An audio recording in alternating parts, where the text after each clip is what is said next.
Bonjour à tous.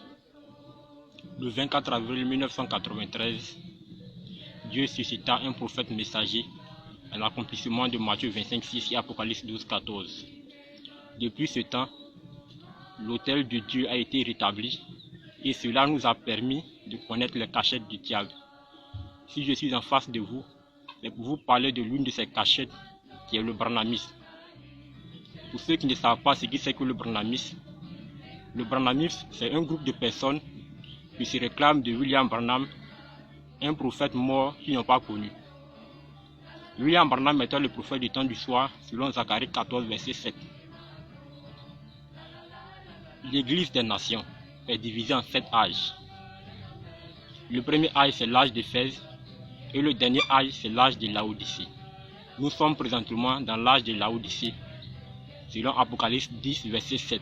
C'est le ministère du 7e ange céleste. Mais pour ces gens, le prophète William Branham, le premier prophète qui a connu l'âge de Laodicée, serait le dernier prophète, puisque pour eux, un âge doit être attribué à un prophète messager.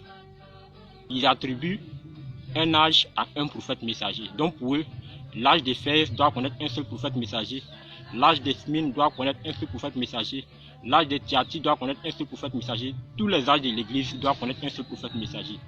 Mais pourtant, selon Daniel 7, le judaïsme a connu 4 âges. Le premier âge, l'âge du lion, avec l'empire babylonien. L'âge de l'ours, avec l'empire médo-perse.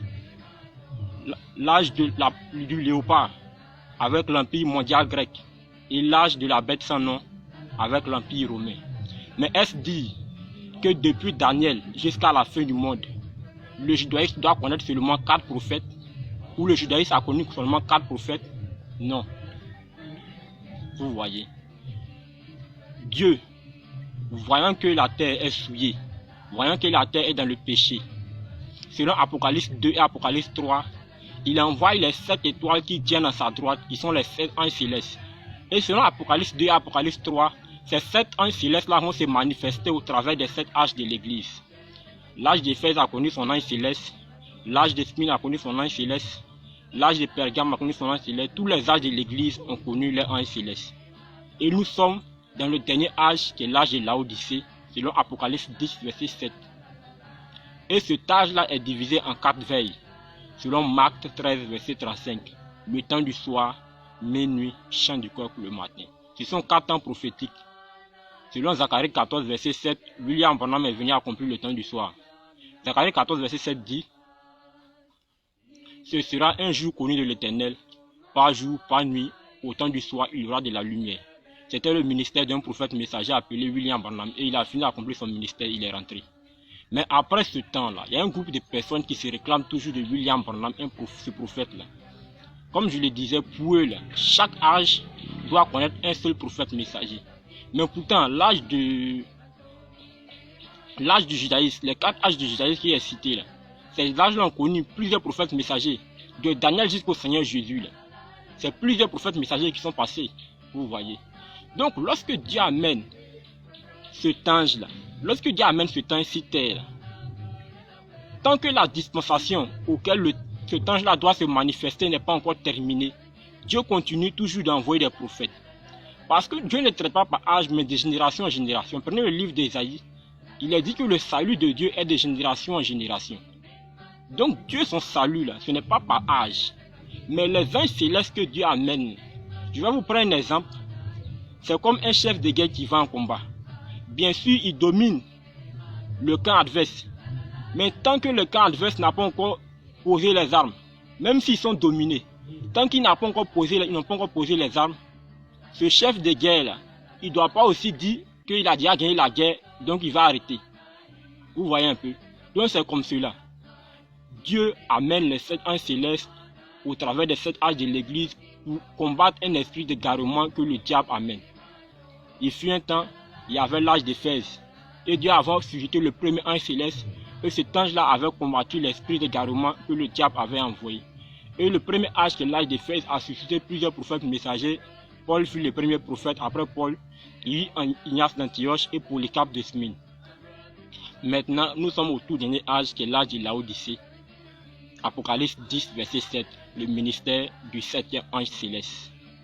Et William Branham est le premier prophète qui a connu cet âge-là. William Branham, comme je l'ai déjà dit, était venu accomplir Zacharie 14, verset 7. Mais il y a un débat autour de cela.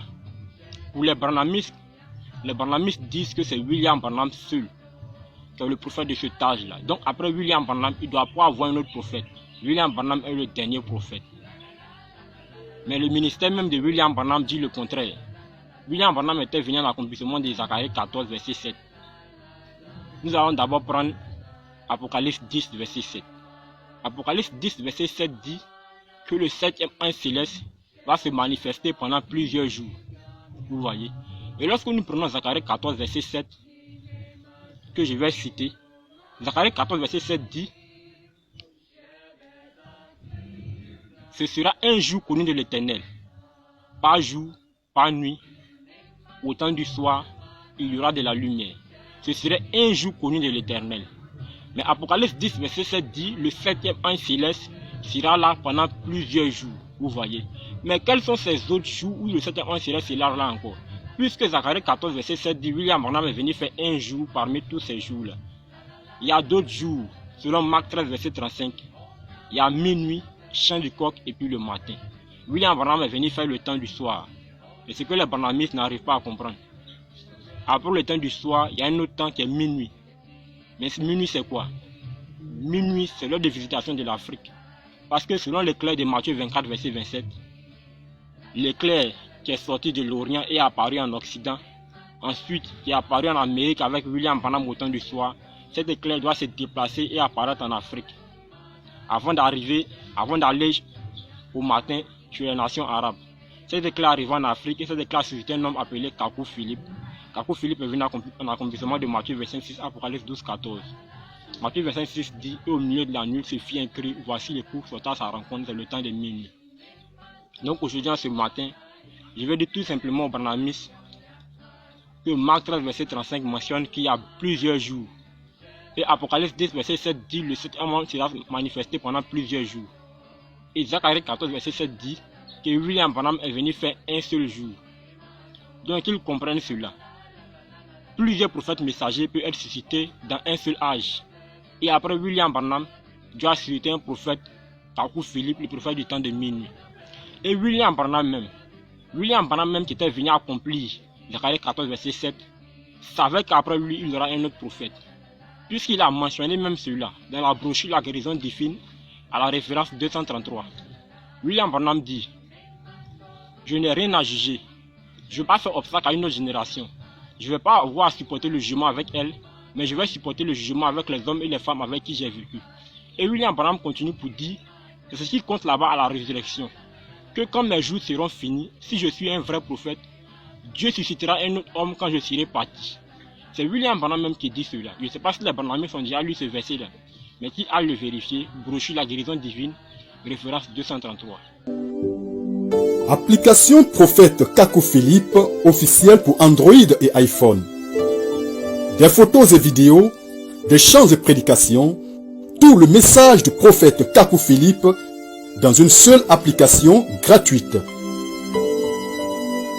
Tu aimes Dieu, tu es à la recherche du salut, quelle que soit ton appartenance religieuse, l'application Prophète Kakou Philippe officielle est pour toi.